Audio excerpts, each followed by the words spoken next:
La traditionnelle assemblée générale de la Fédération de la vente directe s'est tenue le vendredi 2 décembre dans le cadre feutré du Cercle de l'Union interalliée à Paris. L'occasion pour l'organisation de dresser le bilan d'une année pendant laquelle le travail n'a pas manqué. Alors l'année 2016 a été très riche en événements. Ça a commencé par la clôture des assises des métiers de la fonction commerciale où nous avons remis à la secrétaire d'État, Martine Pinville, un manifeste, un livre blanc qui met en valeur notre canal de distribution, mais aussi les préconisations que nous demandons à l'État et les engagements de l'ensemble de la profession. 2016 a aussi été marqué par la publication en septembre de l'Observatoire de tous les chiffres de la profession, mais aussi par la remise de 40 certifications professionnelles. 2017 pourrait bien être placé sous les mêmes auspices avec l'organisation du prochain congrès mondial de la vente directe qui se tiendra les 2 et 3 octobre à Paris. Un honneur et une chance pour la FVD qui attend près de 600 professionnels venus du monde entier. Le secteur n'oublie pas non plus que 2017 sera aussi une année électorale. Après quelques ouvertures déjà acquises, notamment par la loi Hamon, il nous faudra encore des évolutions pour se mettre à niveau des autres pays européens. En 2017, nous serons sur le terrain, comme nous savons l'être, notamment par des actions et des rendez-vous.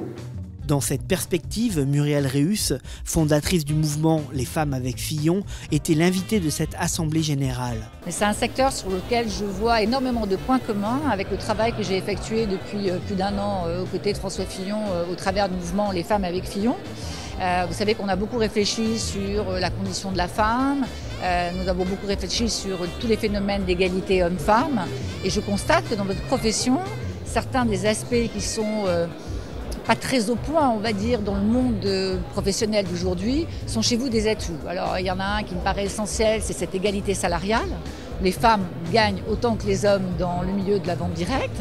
C'est un atout considérable, parce que vous savez que 15%, c'est aujourd'hui l'inégalité salariale entre les hommes et les femmes en France. Donc, il y a encore beaucoup de travail à faire. Ce que je trouve formidable aussi, c'est cette création de liens sociaux. C'est cette faculté que vous avez de pouvoir aller dans les maisons, dans les appartements, rencontrer vos clients et de créer ce lien social et ce lien intergénérationnel qui est aujourd'hui un des vecteurs de la vie sociale très important. La deuxième promotion de la licence professionnelle marketing et management de la vente directe, qui a été créée en partenariat avec l'IUT de Créteil-Vitry et qui se déroule à l'UPEC, sera diplômée en septembre. Passionnés par le métier, les étudiants sont déjà confiants quant à leur avenir professionnel. L'année dernière, je crois qu'il y a eu un bon ratio justement, il y a beaucoup d'étudiants qui ont pu re-signer dans leur entreprise, en CDI notamment, donc voilà, c'est plutôt intéressant là-dessus. J'étais principalement axée sur le marketing et le management et la vente directe, j'ai découvert au fur et à mesure et là ce que j'en découvre depuis le début de l'année, je trouve ça très intéressant et novateur. Le prochain temps fort de la profession aura lieu le 13 mai à Toulon avec le retour du Salon national de la vente directe.